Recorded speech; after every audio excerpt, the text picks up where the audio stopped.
ઘડીક વાર તો ગભરાણા, પણ એક નજરે જોયું તો લાલ કીડીની એક હાર જતી જોઈ. પ્રહલાદજીને એમ થયું કે આ લોખંડનો સ્તંભ ગરમ તપેલો, એમાં જો કીડીનું રક્ષણ કરનારો હોય તો મારું તો જરૂર રક્ષણ કરશે. હા પિતાજી, આ સ્તંભની અંદર પણ મારો નારાયણ બેઠો છે.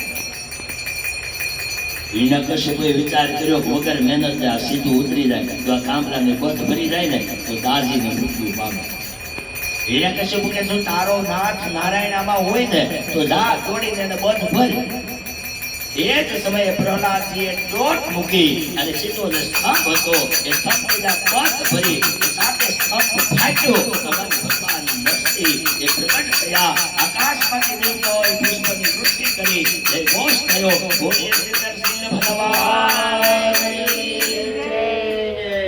નર અને સિંહ એ સ્વરૂપ ભગવાને ધારણ કર્યું પ્રહલાદની રક્ષા. અનેક અસુરો હતો, એ બધા અસુરોનો ભગવાને નાશ કર્યો. ભગવાન એટલા બધા ક્રોધના આવેશમાં હતા કે મારા પ્રહલાદને આ હિરણ્યકશ્યપુએ ખૂબ દુઃખ આપ્યું હતું, ખૂબ એને યાતના આપી હતી. હિરણ્યકશ્યપુને પકડ્યો, ઘસડી અને ઘરના ઉમરામાં વચ્ચે ભગવાન નારાયણ બેઠા અને પોતાના ખોળામાં નરસિંહ ભગવાને હિરણ્યકશ્યપુને રાખ્યો. કહે છે હિરણ્યકશ્યપુ એ વરદાન માંગ્યું હતું ને કે હું ઘરમાં ન મરું અને બહાર ન મળું, ક્યાં છો? પ્રભુ, હું ઘરમાંય નથી અને બહારય નથી, વચ્ચે ઉમરામાં છું. એ કીધું તું ને દિવસે ન મરું રાત્રે ન મરું, અત્યારે દિવસ છે? ના પ્રભુ, અત્યારે દિવસે નથી, રાત્રિ નથી, સંધ્યાનો કાળ છે. એ કીધું તું ને હું સ્ત્રીથી ન મરું, પુરુષથી ન મરું. મારું સ્વરૂપ કેવું છે, સ્ત્રી કે પુરુષ? પ્રભુ, તમારું એક પણ સ્વરૂપ નથી, આપતો નરસિંહ છે. એ માગ્યું તું બ્રહ્માની પાસે અસ્ત્રથી ન મરું, શસ્ત્રથી ન મરું. મારા હાથમાં છે કાંઈ? તો કે નહીં, આ નખથી ભગવાન હિરણ્યકશ્યપુને માર્યો છે. આ નખ છે એ કોઈ અસ્ત્ર શસ્ત્રમાં આવતા નથી. ભગવાન હિરણ્યકશ્યપુની છાતીને ફાડી નાખી અને પોતે રક્તવાળા થયા. આખા બધા દેવતાઓ ગભરાણા, કોણ જાય ભગવાનની પાસે? દેવર્ષિ નારદ માતા લક્ષ્મીની પાસે ગયા કે આજ મારા સ્વામીએ નવું સ્વરૂપ ધારણ કર્યું છે, નવો અવતાર ધારણ કર્યો, હાલો તમે જોવા. લક્ષ્મીજી આવ્યા, જોવે છે તો ઉગ્ર સ્વરૂપ ભગવાન નરસિંહનું. માતાજી કે આપણે ન જોવે ભાઈ, એ આગા ઉભા રહી ગયા. કોઈ દેવતાઓની શક્તિ એવી નથી કે ભગવાન નારાયણને શાંત કરી શકે. આવા સમયે બધાએ વિચાર કર્યો જેના માટે ભગવાને આ રૂપ ધારણ કર્યું છે ને એને મોકલી દઈ એટલે ભગવાન શાંત થઈ જાય.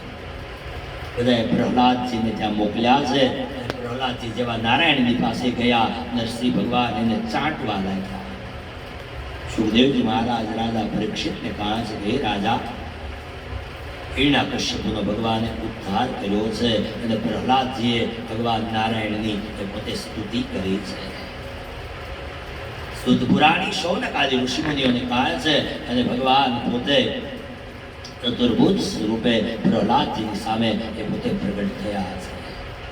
પ્રહલાદજીને કહે છે કે દીકરા, આજ સુધી તમને ઘણું બધું દુઃખ અને યાતના હિરણ્યકશ્યપુ દ્વારા એ પ્રાપ્ત થઈ છે. પ્રહલાદજી હરિનામ સંકીર્તન કરે છે. પ્રભુ ચતુર્ભુજ સ્વરૂપમાંથી પોતે વરદાન આપી પ્રહલાદજીને અને પોતે એ અંતર ધ્યાન થયા છે.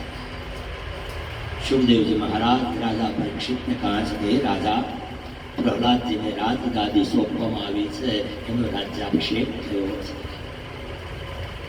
શુદ્ધ પુરાણી શૌનકાદી ઋષિમુનિઓને કહે છે અને શૌનક નામના ઋષિને 88,000 ઋષિમુનિઓ આ કથા શ્રવણ કરે છે.